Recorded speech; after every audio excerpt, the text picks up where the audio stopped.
أشهد أن لا إله إلا الله أشهد أن لا إله إلا الله. Кандай? Адамдын денесинде жин шайтан кайсы жерде жайгашкан?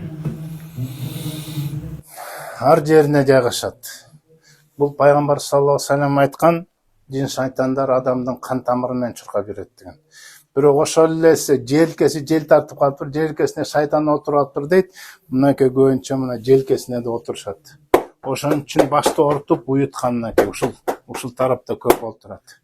Төбөсүнө отуруп алып, башында отуруп жаман васвас, жаман ойлорду берет. Моюн учуруна отурат.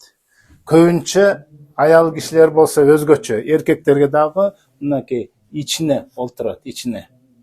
Сыйкыр кылганда билесиңер, бедекен ичин коет, ошондо ичинде жүрөт, жүрөккө көп барат, ар жерин ортуп берет, кескесте кол бутунда тырыштырып өтөт. Мына ошон үчүн дем салганда кескестер ар жерин ооруйт, бир күнү бутун, бир күнү колдор тырышып калат ушудан. Анан кийин кускандарды байкайсыңар. Эмне дегенде жонго чаап туруп мынакей молдокем катуураак, күчтүүрөөк дем салганда кусуп бакыргандарды көрө бересиз. Сиз кандай дедиңиз молдоке? Ооба, көпчүлүк учурларда желка башым уюду дейт. Желка башына, төзүнө, жүрөккө, ичке көбүрөөк олтурат жин шайтан.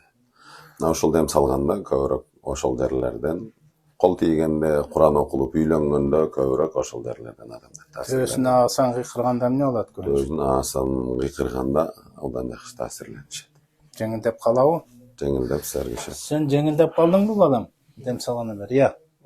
Жеңилдеп атсыңбы? Жакшыбы? Аллахым шифасын берсин. Ассаламу алейкум.